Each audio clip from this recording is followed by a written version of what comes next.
Hello, welcome to Press TV News Analysis. I'm Kaveh Taghvai. Greece is getting ready for elections in an election described as the most critical and uncertain election in decades. And it is said that voters are set to vote against the two main parties that they blame for the country's dire economic situation. Can a new government be formed with a strong enough mandate to push through yet more reforms demanded by its international creditors? Just one of the questions we'll be asking in this edition of the Press TV News Analysis. We'll also look at the different parties involved in the elections. Support for Greece's two main parties, the Socialist PASOK and the New Democracy, that formed a coalition in November, have reached record lows ahead of Sunday's general elections. Polls indicate that both parties are widely blamed for the country's current economic turmoil and poverty among Greeks. The coalition government's harsh terms of rescue loan agreements have already pushed Greece into a fifth year of recession.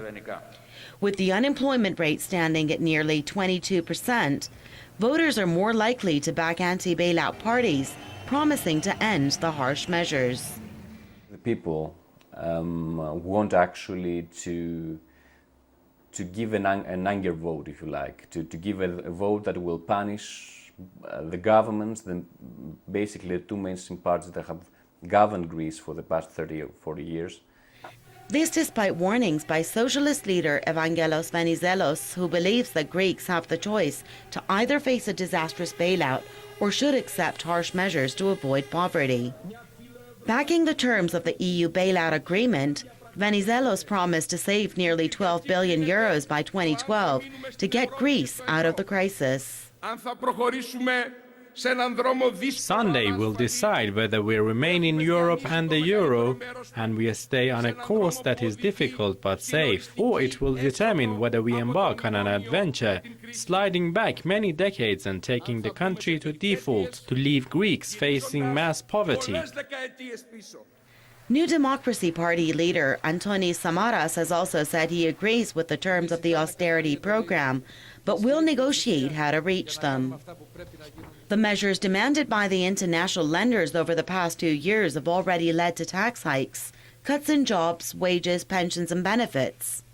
The budget cuts have also seriously affected pensioners and those needing state help. Sunday's vote is seen as decisive in determining the country's future, as Greece faces an economic decline and is entirely dependent on international bailouts.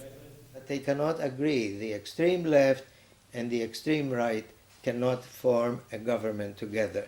Therefore, the worst thing that could happen to us after the election is that we will not be able to form a government and that we'll have to go to elections again. And we may even worsen our current economic situation. With 20% of the voters still undecided and 13% supporting an exit from the euro area, it remains to be seen whether the vote will lead Athens to overcome its debt crisis or force it to exit the euro bloc. Well, let me introduce our guests. From the Central Party Committee of Syriza, a coalition of the parties of the left, Sissi Veli-Asario joins us. She's also a university professor. We have CEO of Bank to the Future, Simon Dixon, joining us from London, and Secretary General of the SIPI Foundation, Paolo Raffona, who joins us from Brussels. Let me welcome all our guests. Sissi Veli-Asario, let me start with you. Set the stage for us. Why is this said to be the most important elections to take place for Greece since it returned back to democracy back in 1974? Hello, good evening from Athens. Your question is very interesting and very important. It's the most important elections since 1974, because now Greece is entering a completely new phase of its history. It's a new Greece that we are preparing and we are constructing slowly and surely. The old Greece of the two parties, New Democracy and PASOK, the conservative and social democratic parties have brought us to the verge of destruction. They have destroyed the life of our people here, education, free and public education, health, social securities, pensions. They have impoverished us and destroyed lives. It's the first time in our history that people commit suicide in this beautiful country with a wonderful weather. It's now or never. It's the most important elections because it's the decisive moment that will govern and determine our future in the sense of life or death.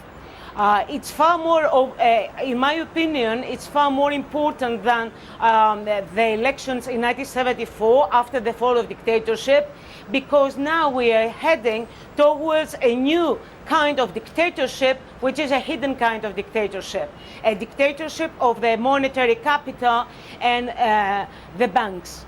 And this is invisible, and we have to fight it.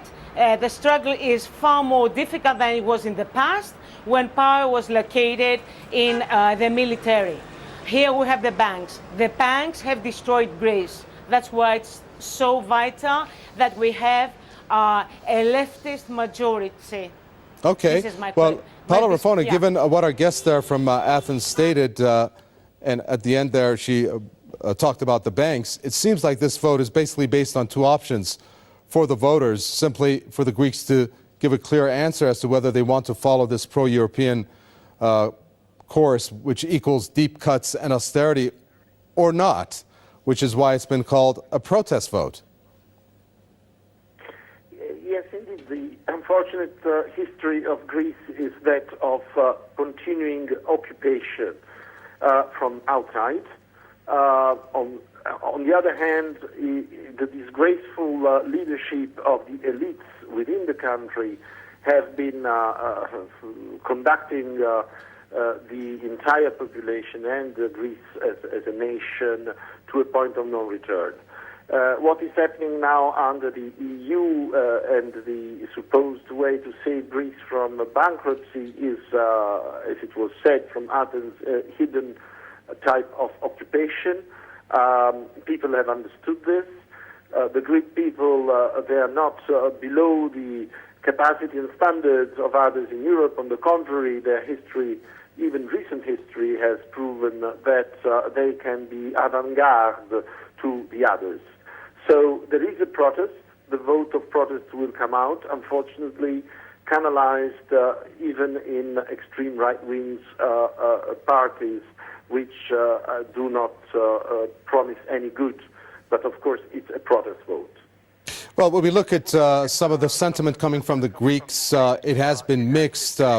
If we were to go, depending on, of course, what source you're using, Simon Dixon, the PASOK leader, Venizelos Venizelos, now he has said a couple things, more than a couple things. One of them, there are certain misconceptions that worry him, he said. For instance, the misconception that whatever happens, we are not going to leave the euro. Do you think that's campaign talk?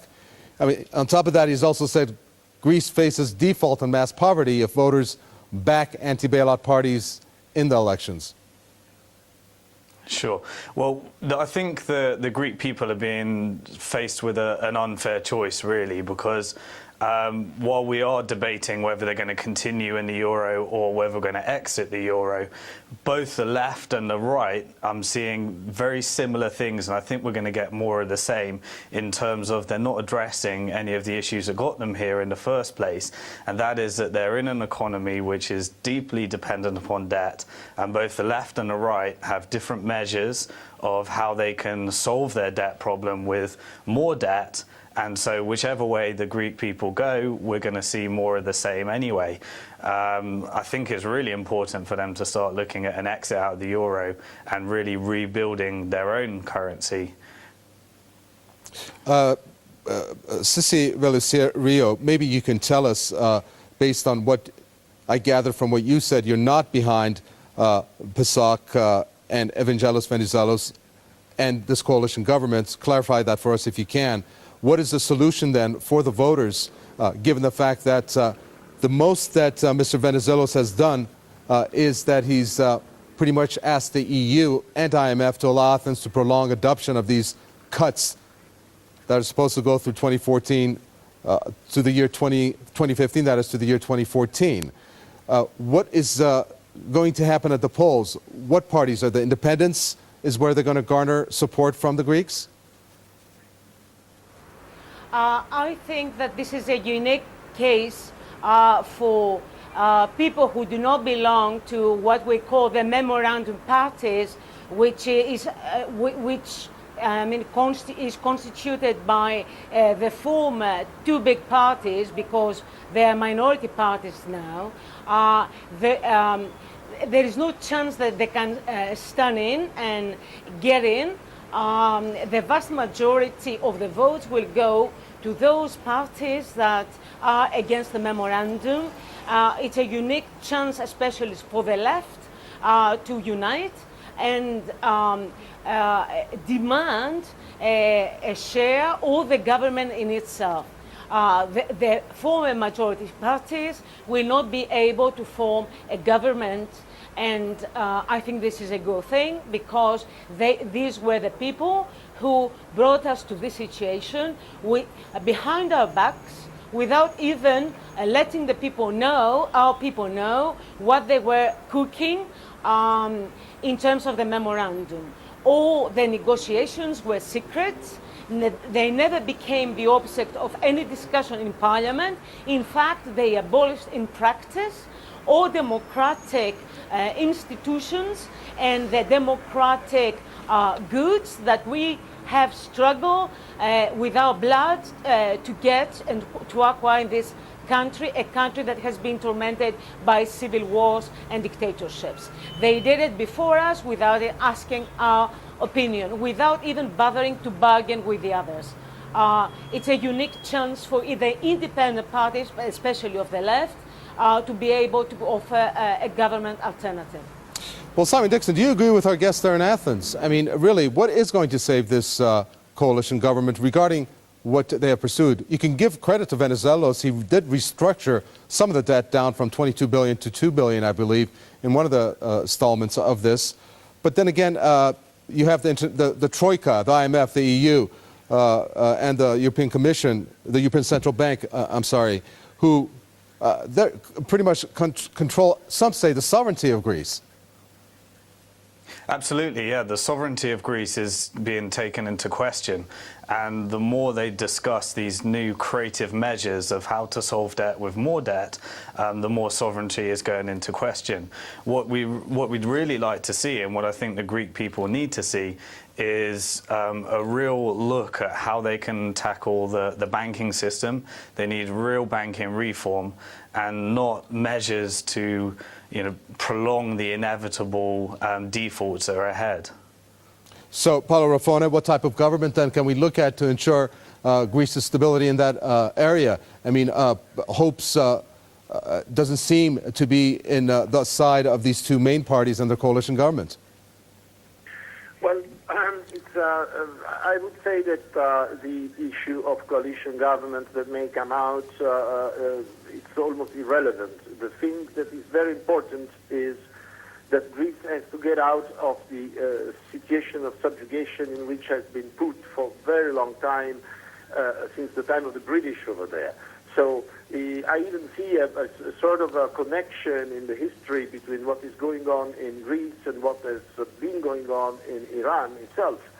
So there is a need of a people's revolution in Greece to get rid of these foreign people muddling with their internal affairs and using that country as their own garden.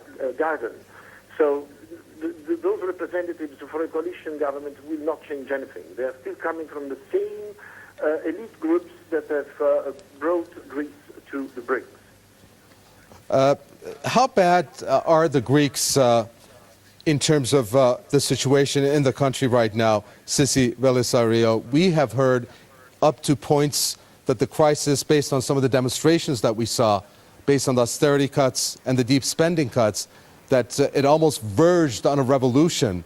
I'm curious as to what will happen if this coalition government is elected again. What type of reaction the Greeks would have on this? You mean a right-wing coalition government, you mean? Right. Well, it won't. Okay, but we've seen... It won't. It won't. They won't. Excuse me. If you allow me to complete my this point, they won't have the majority, and we trust the people, and we trust on the people that they come. They go down to the streets, and they make their will obvious and open to everybody, because this is what counts. The will of the people. In the past 30 or 40 years, in the West, we have forgotten this thing, okay? I'm referring to the 60s. This is the last period of time, in my opinion. Since then, because of consumerism and a false kind of affluence, people have forgotten what it is like to go down on the streets and fight for their lives. This is the moment for Greece. This is the moment for Greece. They won't get in. We make sure that they will not. Because the people do no longer want them. The future is destroyed with these people. Well, they are to blame. Okay, well, can you clarify one thing for us?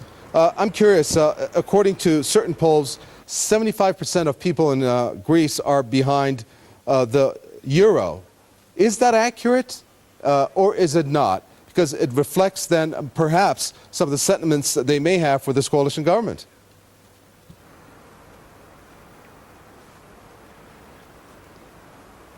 Sorry, is this for me? No.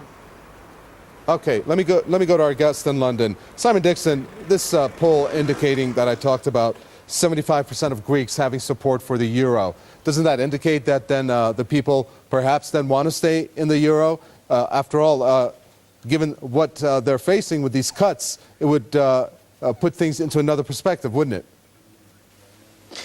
It seems that if those, I mean, I'd love to see the accuracy of those surveys, but if 75% of the people are behind the euro, they're choosing their destiny now. And by sticking with the euro, maybe that's what they want. But there's a plethora of opportunity for the country to really rebuild after it leaves the country, and really leave the way by showing some real banking reform and building itself up again. Okay. Let me find out from you, Paolo Raffone, what is going to be in the works, given the fact that this coalition government is going to be elected. What are we going to be looking at as these troika of these three organizations are going to come in right after probably the elections? What kind of cuts are we going to see for Greece, so we can get perhaps a pulse on what lies ahead for Greece from you? Well, in spite of the very specific situation of Greece, which I outlined before, meaning that the leaderships of Greece have been rapacious, people taking away the blood from the Greeks in Greece to put it in foreign accounts, and this has been done over decades. So this is an issue that Greeks have to resolve with their own leaders, kicking them out of the country if they want to survive. So said, then the European Union will go there and continue to implement the same policies which we have already seen, which are these neoliberal cost-cutting and state-squeezing type of policies, while instead in Greece there is more need of state and not less need of state, and there is much more need of social services and not less need of social services and education and so on. So the European policies over there will just increase the situation of collapse of the society in Greece. I do not foresee any good, probably a breakdown of social order. Well, I mean, you talk about how, I get a feeling you're saying, Paolo Raffone, that there should be some kind of leniency, perhaps, if we're talking about one or all of these organizations when it comes to, as you said, the collapse of Greek society. Do they care about that? Because, after all, it's not something I think is going to be high on their list.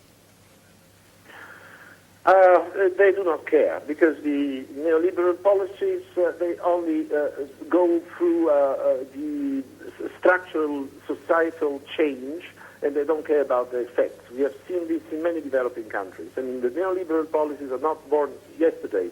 They have been conceived back in the 30s, implemented in the 80s, and we have seen what the disaster at worldwide level has been made by those policies. And now these policies are being implemented within European countries, creating in Europe what was made at the time in the developing world. And Greece is one of the biggest victims of what is going on, because it's a small country.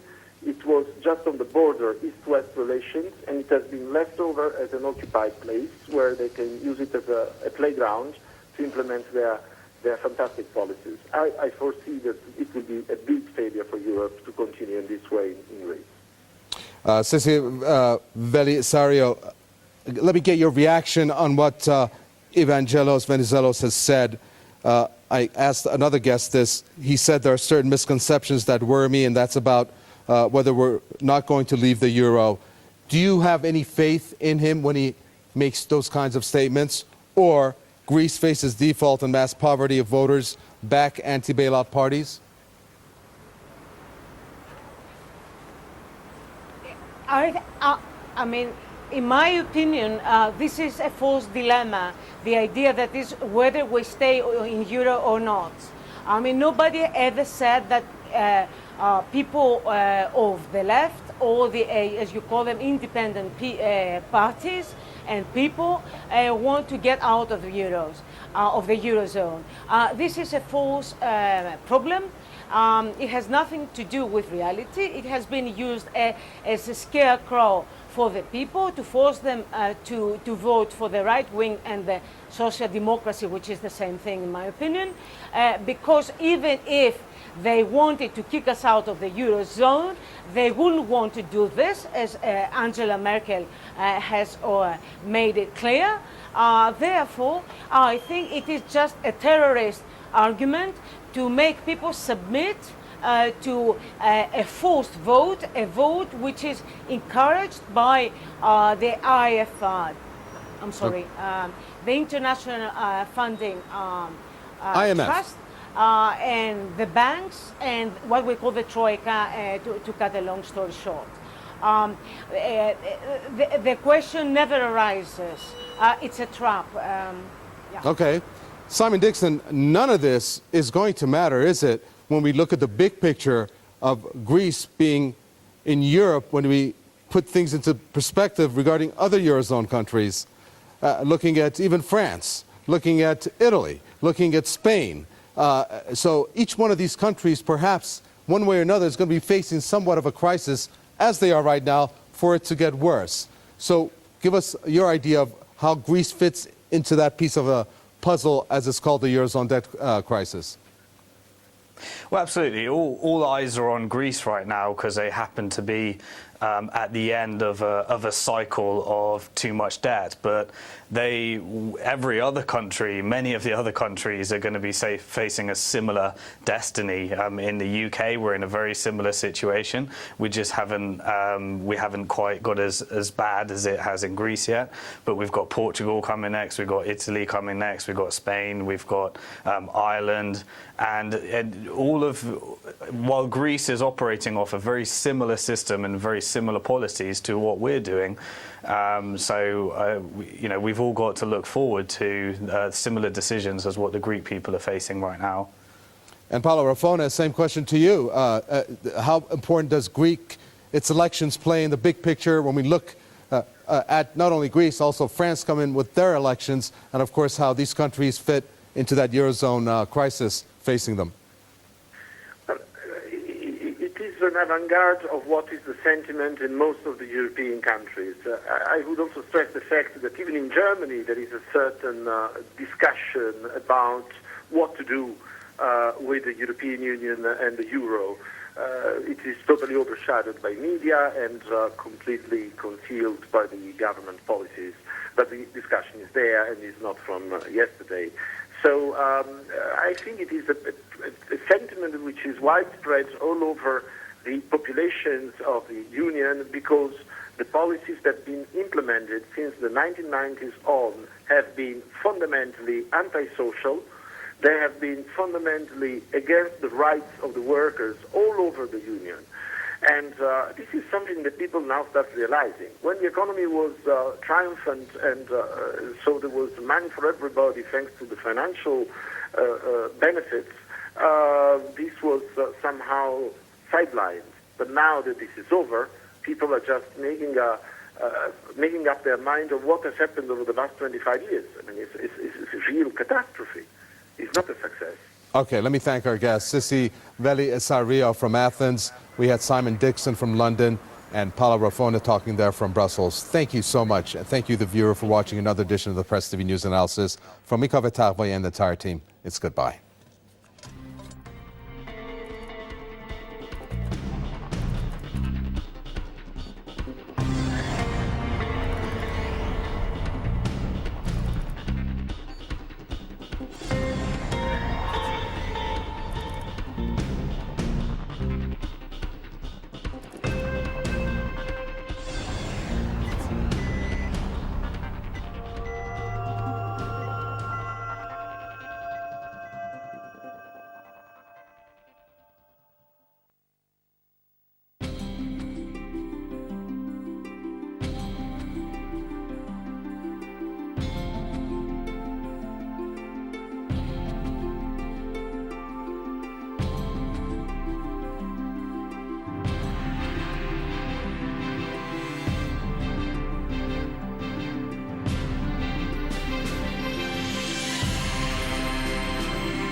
Today on Press TV, US